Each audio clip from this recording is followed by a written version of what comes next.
Bismillahirrahmanirrahim. Assalamualaikum warahmatullahi wabarakatuh. Kami dari kelas B1, Prodi Teknik Informatika, Fakultas Ilmu Komputer, Universitas Muslim Indonesia, yang beranggotakan saya sendiri, Novi Lestari, Stambuk 130-20-2041, dan rekan saya, Nuristita Awalia, dengan Stambuk 130-2020-0101. Dan saya atas nama Nurul Fauzia Rauf dengan Stambuk 13020200071. Pada kesempatan kali ini, kami akan memaparkan studi kasus aplikasi dan siklus hidup perangkat lunak berorientasi objek dengan judul Risalah Tuntunan Aplikasi Risalah Tuntunan Sholat secara lengkap berbasis Android.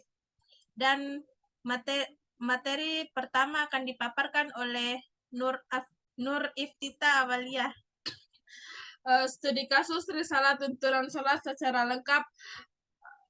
Sholat adalah salah satu rukun Islam. Meninggalkan sholat merupakan haram hukumnya untuk setiap muslim yang sudah dipenuhi ketentuan harus sholat dalam kondisi apapun. Dalam pengerjaannya, ibadah ini wajib dicoba dengan metode yang sudah diresmikan dalam agama. Tercantum pada ketetapan tersebut merupakan penuhi ketentuan serta rukun sholat dalam mengenali hal-hal yang disarankan dalam salat maupun perihal yang diharamkan maupun dimakruhkan saat ini buat dikerjakan dalam salat. Oleh sebab itu, belajar salat wajib dicoba semenjak usia dini. Bimbingan langsung orang tua ataupun guru ialah metode yang sangat utama. Tetapi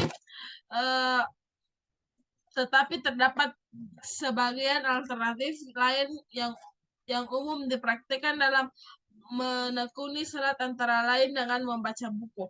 Oleh karena itu, berdasarkan uraian di atas, kami bermaksud mengembangkan aplikasi Risalah Tuntunan Salat secara lengkap berbasis Android bersumber dari buku Tuntunan Salat Lengkap karya Dr. Andes Muhammad Rifai, terbitan PT Karya Toha Putra Semarang.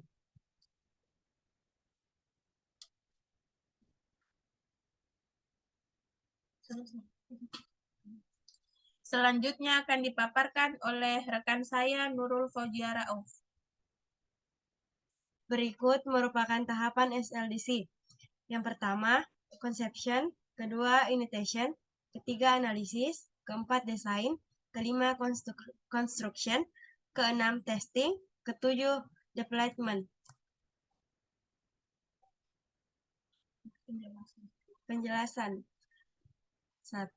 Persiapan penelitian pada tahap ini menyediakan artikel ataupun buku tentang topik penelitian serta perangkat lunak yang digunakan selama penelitian. Kedua, pengumpulan data pada tahap ini melakukan literatur review dan observasi terhadap aplikasi yang ada sebelumnya untuk bahan pengembangan penelitian. 3. Analisis pada tahap analisis melakukan analisa terhadap sistem yang diterapkan sekarang, kemudian merumuskan masalah yang menjadi pokok penelitian, sehingga dapat dibuat alternatif pemecahan masalah. 4. Perancangan peneliti, kemudian merancang aplikasi yang ingin dibuat sesuai dengan alternatif pemecahan masalah. 5. Pengujian setelah melakukan perancangan, kemudian menguji hasil dari perancangan yang sudah dibuat. 6. Implementasi jika pengujian tidak terdapat kekurangan, maka aplikasi siap untuk digunakan oleh user. Berikut kesimpulan materi yang kami paparkan. SDLC adalah siklus yang digunakan dalam pembahasan atau pengembangan sistem informasi yang bertujuan untuk menyelesaikan masalah secara efektif. Dalam pengertian, SDLC adalah tahapan kerja yang bertujuan untuk menghasilkan sistem berkualitas tinggi yang sesuai dengan keinginan pelanggan atau tujuan dibuatnya. Sistem tersebut menjadi kerangka yang berisi langkah-langkah yang harus dilakukan untuk memproses pengembangan suatu perangkat lunak. SDLC menjadi kerangka yang berisi langkah-langkah yang harus dilakukan untuk memproses pengembangan suatu perangkat lunak. Sistem ini berisi rencana lengkap untuk mengembangkan, pemeliharaan, menggantikan perangkat lunak tertentu.